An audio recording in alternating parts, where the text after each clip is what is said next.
Hello mga kabayans, what's up? This is Mr. Rio once again. So sa last video ko mga idol, pinakita ko po sa inyo ang napakatinding babala ni VP Sara kina Bangag at Amy Marcos. Grabe no? Kapag di pa rin daw sila tumigil, ipapatapon ni VP Sara ang labi ni Marcos Sr. sa West Philippine Sea. Pero dahil ayaw na ng mga Marcoses magkaroon ng Duterte sa Philippine politics, hindi titigil yan si Bangag at ang kanyang mga cronies na banatan si VP Sara. Huwag nilang kalimutan na maraming tao ang again sa pagpapalibing kay Marcos Sr. sa libingan ng mga bayani. Lalo pa ngayon marami ng galit sa Marcos administration. So pag may namuno na hukayin yan at ipatapon niyang labi ng tatay ni Bangag sa West Philippine Sea, pwedeng mangyari yan mga idol. Pasensya na nga pala kayo guys sa boses ko, may sipon ako eh. At alalahanin po ng mga Marcoses that their credibility are shrinking every day. Habang tumatagal, nawawala ang credibility nila dahil sa kapalpakan ng nagre-represent sa kanilang si Bangag. Kaya nga baka magkaroon ng season 3 ang people power sa Pilipinas. Kaya umayos kayo. So maya-maya lang mga idol, pag-uusapan natin ang totoong purpose ng Duterte Dynasty sa Philippine politics.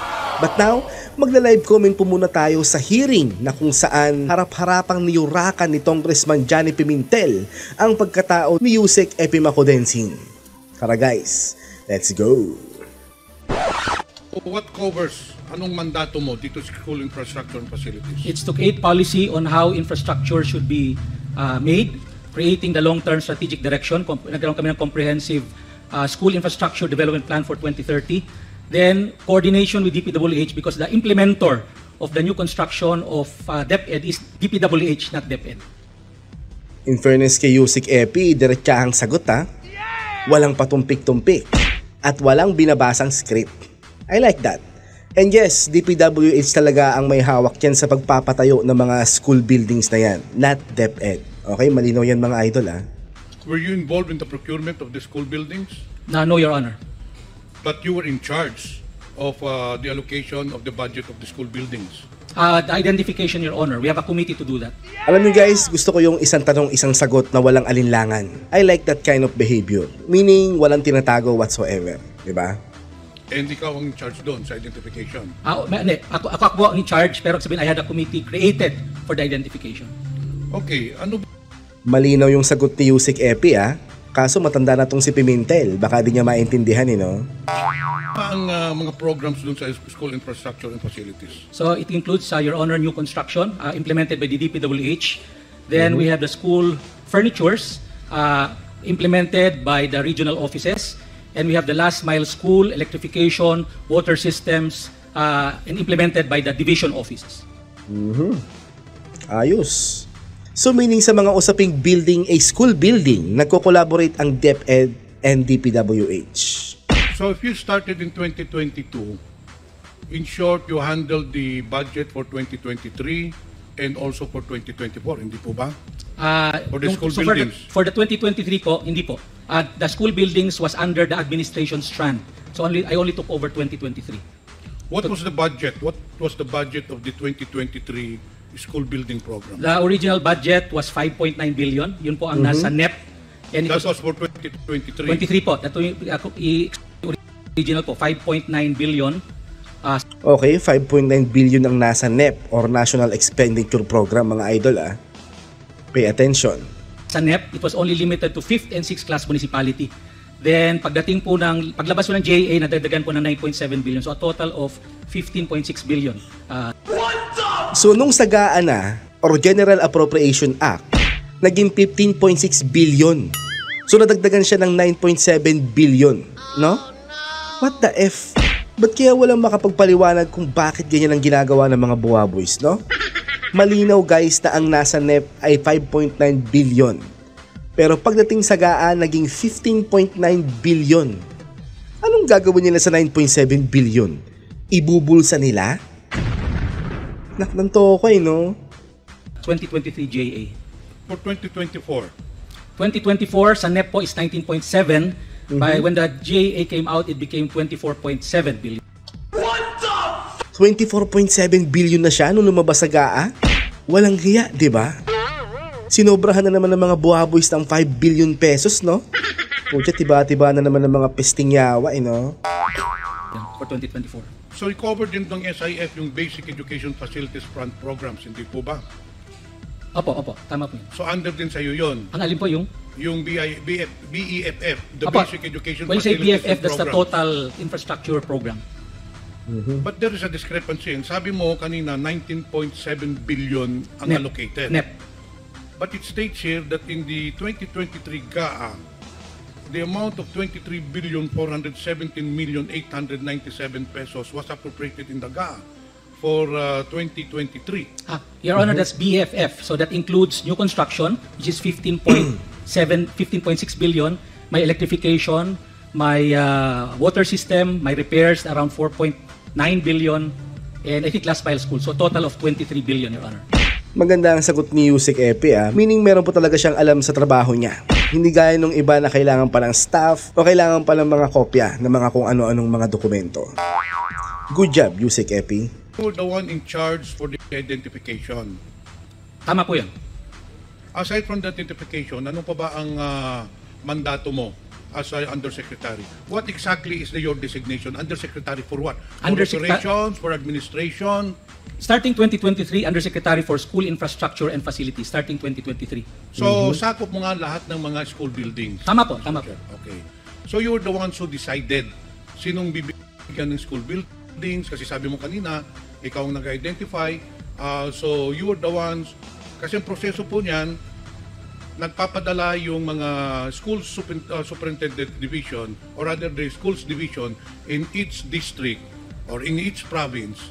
They have proposals for the repair, for the construction, and it goes to your office. And then, ikaw ang nag-identify sinong popondohan. Dahil hindi naman pwedeng pondohan lahat, hindi po ba? Tama po, tama po.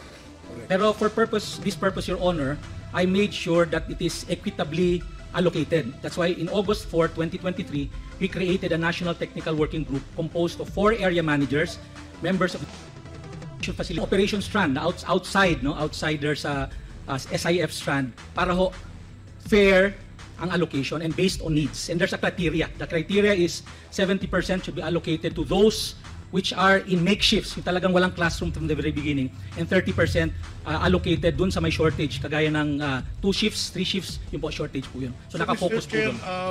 Meron Nice. That's good. committee na nagde-decide Tama po yun. kung sinong bibigyan ng allocation. Opo.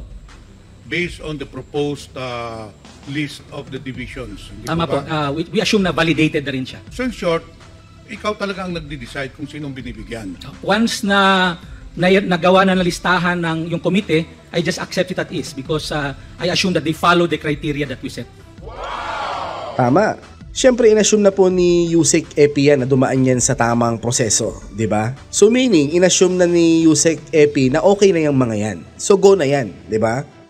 The one who is really deciding, because if I recall, during the budget hearing, Mr. Chair, for 2023, ang pinadala po ni Mr. Dinsing during the party consultations, pinadala ng DepEd during the party consultations, if you remember, for every budget hearings, before the pre-plenary budget hearings, may pinapadala po ng mga representative, in most cases it's the secretary. I recall in 2023, during the budget deliberations, kayong pinadala na regarding sa mga school buildings. Tama po yun. I remember that was I think 3rd week of August 21 or 22. Tapos at that time, tapos na po yung listahan na ginawa ng National Technical Working Group. I think the list was supposed to be around 15.1 billion. Yun po ang pinresent namin sa consultation. So in short, you really have a big role. You have the big role in identifying and allocating funds for the different divisions with regards to school buildings. Tama po, tama po. Matanda ka na talaga. Paulit-ulit ang question mo with the same point of view. Pucha, paulit-ulit ka na rin sinasagot na di mo pa rin nagigets, Kong? Ano ba yan? Mukhang mahina na rin talaga ang utak ng matanda na to, no? Mag-retire ka na, boss. Ako na magsasabi sa'yo. Ako. Alam nyo guys, dapat kasi, hindi na po dapat ina-accept ang mga ganitong klaseng tao, no? Yung slow umintindi. Talagang aabutin kayo ng siyam-siyam sa circus hearing nyo na yan. Di ba? Ngayon, ang tanong ko, in the 2024 budget or the National Expenditure Program, there was an allocation for Surigao del Sur, in fact 2 districts, One in the amount of 103 million pesos for, if I'm not mistaken, Tagbina National High School, and another 70 million pesos for Barubon National High School. But unfortunately, in fact, there was already a notice from DepEd to DPWH to conduct the biddings already. However, all of a sudden, the biddings were stopped because accordingly, the funds are not available. Paano po nangyari yun, Mr. Chair? Na nakalagay na nga doon sa National Expenditure Programs, pagdating doon sa 2024, nawala yung budget. Ang nangyari po noon, Mr. Chair, sabi ko nga, meron na identify na 15.1 billion yung National Technical Working Group, which we adopted as is. Yun po ang present namin sa mga ating congressman. But Mr. Chair, it was already included. Bastusin tong gurang na congressman na to no? Pinapaliwanag nga eh. Di ba patapusin ang paliwanag, di ba? Will you shut the hell up, gurang? Bastusin no? In the NEP. Paano mawawala yun? Ang nangyari po, Mr. Chair, ganito, nung paglabas po ng General Appropriations Bill, yung 19.7 naging 24.7 billion, pero yung 14.7 billion nagkaroon po ng Annex A. In other words, these are the projects identified by the various congressmen. So, yung aming 15.1 nawala. So, since nawala siya, ang una namin ginawa, yung lahat ng may malalaking allocation, 100 million pataas, yun ang una namin kinat para ma-allocate sa mga maliliit. So, yung aming 15.1 at the time naging 5.8 billion na lamang, lumiit po ng gusto. So, Mr. Chair, Grabe, matindi talaga ang korupsyon. Ibig sabihin, no? Walang hiya talaga itong mga congressman na to, no? in short, you took it upon yourself to cut the budget without notifying the congressmen. Sabi mo kanina, may mga identification mga congressmen. You took it upon yourself, being the head of the SIF, to cut the budgets of the different proposed school buildings. Ganun ba? That was because there's no more budget in the General Appropriations Bill. We had to cut for that. What? Alam nyo guys, ang question dapat yan ni Gurang is, paano nangyaring nawala? Diba? Tama. Pero guys, tingnan nyo, parang patay mali siya lang si Gurang. Ninyo Everybody will also be allocated. So how did you decide, Mr. Chair, kung anong kapuputuloy, anong tatanggalin doon, anong bibigyan? Patay mali siya, diba? Walang hiya na Gurang na to. Di ba dapat yun yung una mong tinatanong, di ba? Like, gantong question Wait, what? Anong sinasabi mo na nawala ang budget sa General Appropriation Bill? Saan napunta yun? Ha? Di ba dapat ganun ang question? Kaso patay mali siya, no? Nakakatawa lang eh. Well, ang decision lang muna is patanggalin yung mga malalaki, which is yung mga 100 million pataas, 80 million taas, because Mr. Okay, malinaw yun Narinig nyo yung sinabi niya guys ni Yusek EPM. Maliwanag yun Chair, as I already mentioned, the policy was really to go multi-story kasi wala na pong buildable space, kaya medyo malalaki po yung ating building ngayon to maximize buildable space. So, yun po ang nauna. So, kitang-kita nyo naman, di ba? Patay mali siya sigurang, di ba? Alam nyo kung bakit? Kasi guys, baka masilip ang anomalya nila sa House of Representatives. Alam nyo kung bakit? Kasi guys, kahit anong proposal ng kada ahensya ng gobyerno ng kanilang budget sa NEP or National Expenditure Program, ang mga congressman pa rin ang masusunod ayon sa kagustuhan nila na nakalagay sa GAB or General Appropriations Bill. Kaya nga laging may dagdag ang mga proposed budget ng kada ahensya from NEP to GAA. Diba? So meaning wala pong kontrol ng DepEd dito. Dahil kayang-kaya pong manipulahin ito ng mga congressman. Pwede nila itong dagdagan o bawasan ayon sa kanilang kagustuhan. So yun lang po yung napakasimpleng paliwanag dyan mga idol. So ang may control pa rin talaga dyan ay ang mga congressman ng House of Representatives. Okay? Yung mga 100 million pataas, 80 million pataas. So yung natira mga 50, 40 million, ayun two-story, nga, tinanggal three-story. ninyo yung multi-story, tinanggal ninyo dun sa district ko, Mr. Chair. Putragis na yan. Kaya naman pala masama ang loob ni congressman no? Kasi yung distrito niya pala ang tinanggalan. Yun ang tinanggal ninyo. Well, and no, not only that, there was also a 200 million peso project in District 1 na tinanggal din ninyo. Bukok naman pala talaga tong gurang na congressman na to no? Hindi niya maintindihan no? Alam niyo guys, may question din ako sa mga tao Ba't kayo naghahalal ng mga taong mahihina ang utak sa gobyerno? No? Pinaliwanag na po ni Yusek Epi dahil nabawasan o nawalan sila ng pondo from 15 billion naging 5 billion na lang ba? Sa GAA, di ba? So kailangan nilang alisin ang malalaking proyekto. Meaning, kasama yung sa kanya. Tama. Diba? Para ma-allocate lahat. So, di nakikinig tong gurang na to no? Ang hina ng utak ang putris. Di niya maintindihan yung part na yun, no? Tapos kine-question niya pa rin si Yusek Epi about that. Diba? Ano yan kung mema question lang? Wala sa ayos, no? Hindi ako familiar in detail pero I don't remember there's a 200 million school building in any school for that matter. Meaning, gumagawa ng kwento itong gurang na to. Diba? Kasi di aware si Yusek Epi. Diba? You know what, Mr. Chair? I'll give you an explanation bakit ninyo tinanggal. Alam mo tong ogag na to. Alam mo naman pala ba't nagtatanong ka pa? Loko rin talaga no? Do you know a certain Mr. Greg Murillo? Yes sir, Mr. Chair. Sabi ko kanina, Mr. Chair, the 180 million pesos was already included in the National Expenditure Program. But upon bidding, it was recalled. But prior to the bidding, this Mr. Greg Murillo, who's a close friend of Mr. Dinsing, called me. At ito ang sinabi niya, kamusta po kayo, Congressman? Sabi ko, mabuti naman. Congressman, meron po lang kayong budget na 170 million pesos para sa district mo. O sabi ko, yun nga, naka-schedule na for bidding. In fact, binibidding na yata. Pwede daw muna, mag-usap daw muna kayo ni Mr. Dinsing. Those exactly the words of him, pwede tayo magharap-harap tayo. Anong conversation yan, ha? Di ba sabi niya, tinawagan daw, di ba? Tinawagan ba o kinausap? Tinawagan yata Ipakita mo yung conversation na yan, gurang, ha? Hindi yung nagkasalita ka lang ng mga kung ano-ano dyan kung ano-ano mga kwento no? Baka naman pwede makipagkita ka kay Mr. Dinsing. And sabi ko, para saan? Alam mo na, may pag-uusapan kayo. Right there and then, I already knew anong pag-uusapan. Si Mr. Dinsing hihingi ng komisyon. Pucha, yan na po tayo. Harap-harap ang ginagawa ng kwento si Yusek Epi. Tingnan nyo guys yung itsura ni Yusek Epi. Di ba? Ganyan na ganyan din ang itsura ko. Lalo pag ginagawa na ako ng kwento ng kung sino-sino. Nakakabwisit pa naman yung ganyan, no? So, I told Mr. Greg Murillo, whom you admitted is your good friend, sinabi ko doon kay Mr. Murillo, why will I give money to Mr. Dinsing when this has already been allocated in the National Expenditure Program? So, I did not entertain that anymore. And Mr. Chair, lo and behold, the funds did not come through.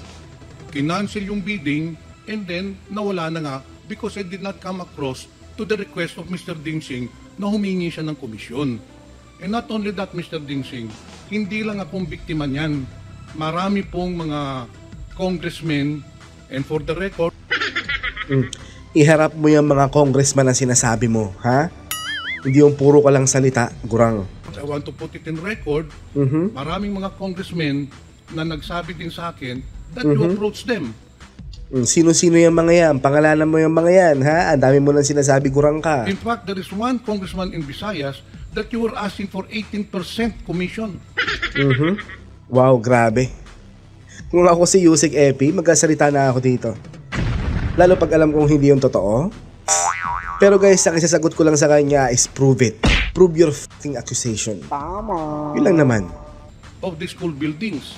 Kasi ikaw nga ang nagdidesisyon kung sinong bibigyan, sino ang tatanggalan. In fact, it is on record. You just said kanina na ikaw ang nagdesisyon kung sinong tatanggalan, sinong bibigyan. It is to allocate everyone, everybody. Di ba nag-gets ang gurang na to? Ang hina talaga ng utak, no? Ano ba naman? Sino ba naghalal sa mga to? Ang klaseng... Ay, nako. Not only that, sometime last year or probably within this year, you met with some of the congressmen in Manila. I already talked to them. Humarap ka doon, may kasama ka pang contractor. Tapos? Do you know a certain architect, Ralph Texon? Yes, yes sir. Yes. Yung po ang kasama mo nung humarap ka sa congressmen sa Manila. And just the same, you were implying, you were asking for a commission, hindi lang yun, sinabi mo pa na yung contractor mong gagawa, itong si Mr. Architect Ralph Texon. And that... Again, prove your f***ing accusation, Congressman Pimentel. Or else, Kung hindi yan totoo, dapat kasuhan ka ni Yusik Epi ng libel. Sa totoo lang. Is the reason why, Mr. Chair, tinanggal si Mr. Dinsing sa DepEd. He did not resign. I knew from the very beginning that he will be taken out because there were already anomalies in the distribution and the allocation of school buildings program. Ang masasabi ko lang is, kwento mo lang yan. Sabi mo lang yan. Hindi mo alam kung anong rason. Diba? Ang pagkakalam ko, nag-resign si Yusik Epi. Dahil syempre, si Angara na ang sekretary ng DepEd. Alam namang mag-stay pa dun si Yusik Epi, di ba? Itong gurang na to palagawa ng kwento, no? In fact, Mr. Chair, nung pag-alis niya sa DepEd, may isa pang inipit na 34 million pesos sa Bislig Central Elementary School, which is in my district. Now, Nako, Yusik Epi, please say something. Defend yourself. Harap-harapan ng niyuyura ka ng pagkatao mo, Yusik. Pucho, wag kang papalag na ganyan-ganyanin ka lang ng congressman na yan. Nako. I will not mention anymore the name. One official of the new administration sa DepEd called me. Anong sabi sa akin, Mr. Densing? Anong sabi sa'yo? Meron ka bang project na 34 million sa Bislig Central Elementary? Sabi ko meron. Ano, nakabidding na? Hindi, ni-stop nga eh. Eh sir, ito, ilalabas na ho namin. Inipit ho ni Mr. Densing. Iharap mo yung taong sinasabi mo na yan, ha? Hindi yung, I will not mention the name. Ulupong. Ganyan yung mga gumagawa ng mga kwento, guys. Talagang tuloy-tuloy pa rin tong gurang na to magsalita, no? Di niya binibigyan ng pagkakataon na magsalita or even makapag-rebuttal man lang sa kanyang mga akusasyon. Si Yusik Epi, no? Walang hiya talaga tong gurang na to. And that is the reason why, Mr. Chair, this person was taken out of DepEd because of his anomalous practices in DepEd. Yun po ang katotohanan yan. Nakiusap ka pa na ma-retain ka pero hindi na tinanggap ni Senator Sani Angara, and that's good for DepEd because you have been doing the rounds para ka nang nagbebenta ng isda. Inaalok mo sa lahat ng congressmen ang allocation ng school buildings asking for a commission. Damn it, Sek. Magsalita ka, please. Say something. Defend yourself, please. Mr. Chair, may I now respond? Yun. Yun naman pala eh. Yes, please. Well, first of all, it's a blatant lie asking for commission. And that's the very reason I'm process-oriented. Nice, nice. Good, good. Good to hear you deny his accusation, Sek. Thank you. Sabihin mo, Mr. Chair, Process-oriented po ako, ang Mr. mga Chair. congressmen gusto mo Kita mo? Di ba ayaw niyang pagsalitain si Yusek, di ba? Bastos talaga tong gurang na congressman na to eh. Takot ka na mag-bounce back sa'yo ang mga accusation mo? Ha? Ladies and gentlemen, kitang-kita naman po na puro bato lang ng putik itong gurang na to kay Yusek Epi. Hinahayaan lang siya ni Yusek Epi na magsalita. Pero nung chance na mag-response ni Yusek Epi, hindi siya pinapagsalita. Eh di alam na natin kung sino nagsisinungaling, di ba? Ano yun? Gusto nang isil ng gurang na to ang argumentong ito na panalo siya? Kasi di sumasagot si Yusek Epi? Pucha, walang ganun. Pucha, kung talagang walang tinatago tong gurang na to, dapat pagsalitain niya si Yusek Epi. Tama. Di ba? Kaso bastos tong gurang na to eh. mag-executive session tayo, ipapakita ko sa iyo mga congressmen. Wala akong nakausap. Yung sa Manila nyo, I was never with the architect Tenzon. Order please. 1 minute suspension declared by the chair. Alam mo? Kitams? Di mo pala kaya makipagsagutan kay Yusek Epi. Ano yun? You will cite him in contempt? Kasi dininay niya accusation mo? Nakakatawa ka. Pucha, kahit ako, I would do the same. I will fight for my right to defend myself and answer that blatant lie you are throwing at me. Ano ka, siniswerte? Hindi ako punching bag boy. I will talk back and I will fight back. Lalo na pag hindi totoo ang sinasabi laban sa akin. Like, check ka. Buisit na to eh, no? Saka kitang-kita nyo naman guys kung gaano ka-discipline si Yusek Epi. Nung pinahinto sila, hinto siya agad, di ba? Buti mahaba talaga ang PC ni Yusek Epi. Provocational tactic ang ginagawa ni Gurang sa kanya eh, no? Pero hindi nila na-provoke si Yusek Epi. Good job. Siguro ang sinasabi nila eh, Brad, hindi natin siya na-provoke ka. Pucha, matibay itong si Yusek Epi ah. Oh, boss, matibay nga. Hearing resumes. Wala. Mr. Chair, Wow, pagka-hearing resumes, gusto agad magsalita si Gurang para di makapagsalita si Yusek Epi, no? Congressman Johnny Pimentel. it would be useless for this representation to ask further questions to the resource person. Because it's a Ha? Ha? Bakit? Bakit? Ano, gusto mo lang isarado yung argumento para ikaw ang panalo, ganun? Pal pala to no? Alam mo kasing hindi umubra ang pambabalahura mo sa kanya. Di mo siya na-provoke na magwala-wala dyan sa hearing to defend himself Diba? pathological liar. Wow! Pathological liar. Sarili mo atang sinasabihan mo yan, Kong. No? What I will do, Mr. Chair, is gather more evidences. What? Gather more evidences? Akala ko ba personal knowledge mo ang mga akusasyon mo kay Yusek Epi? Tapos ngayon, mangangalap ka pa lang ng mga ebidensya? Ikaw na dapat ang evidence, kwento mo yan diba? To prove that what I am saying is true. That Mr. Epimaco Densing is a very corrupt person. He's just a kalawag in the public service. He has been asking commissions for the release of funds for the school buildings. Grabe tong tao to, no? Home court advantage siyang galawan ni Gurang Kasi puro niya kakampi ang mga nandyan no? Ay papatunayan ko po yan sa next hearing. I'll gather more informations. Ito pa lang sasabihin ko sa iyo, Mr. Dinsing. Dapat huwag ka nang bumalik sa gobyerno. The government does not need your kind. You are a very corrupt person making your position to your advantage. Yun lang po, Mr. Talagang di pinagsalita si Yusek Epi, no? Pero guys, alam nyo ba kung bakit ganyang kagalit tong Gurang na to? Kasi guys, politically motivated ang atake na to kay Yusek Epi. Dahil makakalabang pala ng Gurang na to si Yusek Epimaco Densing for governor dyan sa Surigao del Sur. Kaya naman pala todo ang paninira harap-harapan pa. Kasi mabigat ang makakalaban niya. Well, that's what I called pathetic tactic. Yung ginagawa mo ng kwento, ang kalaban mo para lang sirain ang kanyang imahe.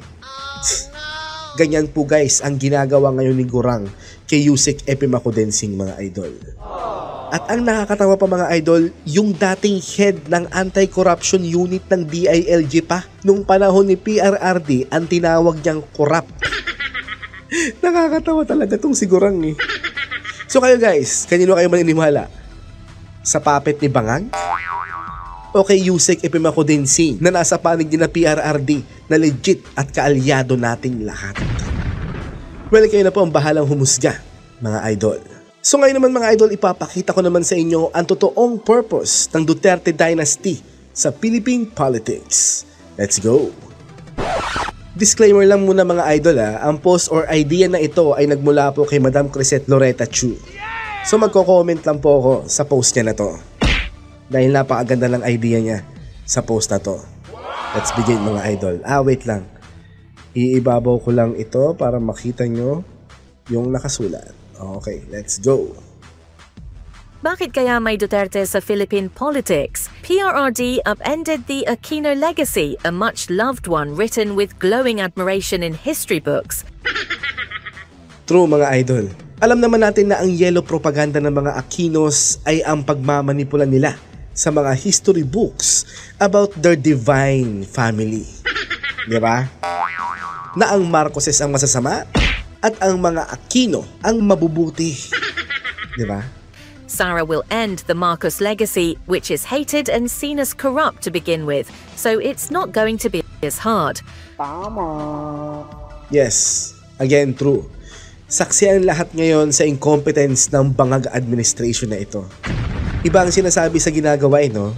Kaya deserve nila ang hate and rage of the people upon him. Kaya para sa akin guys, ito ang pinaka-corrupt na administrasyon sa kasaysayan ng Philippine politics. Totoo yan mga idol. Yan lang ang masasabi ko sa basurang admin na to mga idol. How hard would it be considering people already see the inefficiency and blatant greed of the Marcos Romualdez clan for themselves? Well, kitang-kita natin ang korupsyon ng administrasyong ito. Kaya naman wala silang takas kapag naningil na ang masang Pilipino. Pinoy's greatest sin was lack of empathy and inefficiency. Yes, tama. Incompetent administration din yun di ba? His sins are tame compared to the Marcos Romualdez clan. O hiva may lalala pa pala sa kanya, akalain natin. Kaya nga much worse talaga ang Marcos admin na to kumpara sa Aquino admin ni Panot before PRRD. Di ba? How hard could it be for a family already written in history as the biggest government thieves ever? Ito yung nakasulat sa yellow propaganda ng mga Dilawans na Marcoses are the greatest government thieves in Philippine history. Seeing what Marcos Jr. is doing right now, I realized that yellow propaganda against Marcoses are actually true. No? Kayo guys, ano sa palagay nyo? Yan ata purpose ng mga Duterte sa Pilipinas, to free this country from the shackles of the two families who have embroiled the PH in their personal drama and power struggle for the past 40 years or so. I totally agree. The Duterte dynasty is going to be a trash politician destroyer. Ang unang winasak ni PRRD ay ang yellow propaganda. At kabilang si Mr. Rio sa nagwasak sa kanila. Alam kong alam yan ng mga solidong taga-subaybay ko. Ngayon naman, wawasakin natin ng sama-sama kasama si VP Sara ang red propaganda ng bangag na Marcos na nasa Malacanang. After the Dutertes expose the politicians in this country and with hope Filipinos start demanding better service and di na magpapauto sa trapos, it will pave the way and clear the path for true millennial and Gen Z public servants who will inherit a more enlightened voting population. Agree ako sa post mo na to, Madam Crisette. Basta guys, ika nga ni Congressman Kimbo, let's stick to our plan na dapat ihalal natin si VP Sara sa election 2028 para maayos natin ang bansang winawasak ni Bangag ngayon. Tama. At pag nagawa natin yon, dun palang gagana ang tagline ni Bangag na sama-sama tayong babangong muli. The Dutertes will run so they could walk, or walk so they could run, or whatever. Vico Soto, Rodante Marcoleta, Wilbert Lee, Bernadette Herrera, insert the name of a good politician, public servant in your town who gets the job done. True. When the Dutertes are done, we will have a new generation of politicians who are drama-free, which means they cannot compete with the evil of Romualdez, but truly patriotic. Well, I don't know. Pero magkakaroon lang po tayo ng mga matitinong public servants sa gobyerno kung ia-apply natin ang meritocracy ng Singapore sa bayan natin. Ang ibig sabihin po nito ay ang makakatakbo lamang for public office ay nakabase sa kanilang kakayahan na mamuno sa ating bayan. Tama. Meaning dapat may natapos at may magandang track record na nagawa sa kanilang probinsya o sarili nilang hometown or even barangays ang isang personalidad bago sila maging qualified to run for public office. Not just because they are popular katulad ng mga artista or mga influencers na tumatakbo for public office. Diba? At pangalawa, magkaroon po tayo ng voting system na hindi kayang manipulahin ang resulta ng boto. Tama. Sa ganitong paraan, magkakaroon tayo ng mga mahuhusay na public servant sa ating gobyerno. So meaning, dapat magmula kay VP Sara ang effort para magkaroon ng meritocracy and voting system na hindi kayang manipulahin ang resulta ng boto. Okay ba? And 50 years down the line, the Dutertes might just be a footnote in history. Well, I'm gonna make sure na ang pangalang Duterte will never be forgotten even 1,000 years from now pag nagawa nila yun. Their successors living quiet lives in Davao, but future generations will owe them the way Singapore owed one single man who gave 31 years of his life to develop a chaotic backwater town to one of the world's best nation states. Shout out kay Lee Kuan Yew, na isa sa mga iniidolo kong naging leader ng Singapore. We will get there. The fight is already easier. Sandro doesn't even stand a chance of becoming president. Dahil sa ginagawa ng tatay niya, wala nang Marcos na makakaupo sa Malacanang magpakailanman. Kaya asa pa kayong magiging presidente yan si Sandro. Lalo na si Martin kahit inubos na pera ng bansa. Akala kasi ni Tambi, mauuto niya ang mga tao sa pamamigay ng ayuda. Guys, pakisabihan ng lahat ng mga tao na tanggapin nila ang ayuda na ino-offer ni Tambi. Pero iboto pa rin nila ang gusto nilang iboto. Huwag na po kayong papauto sa ayuda. Pera natin yang mga taxpayers. Hindi nila pera yan. Okay? Their power in Philippine politics ends with Bongbong. Correct. Si Bangag na lang talaga ang last Marcos na magiging presidente. Itaga nyo yan sa bato, mga idol. Praying that the Dutertes vanquish this evil once and for all, and then we can move on as a country. True. Kaya Duterte ang magiging weapon natin against this Marcos evil na namamayagpag sa gobyerno natin ngayon. Kaya dapat lang si VP Sara ang suportahan natin. So yan po ang purpose ng Duterte Dynasty sa Philippine politics.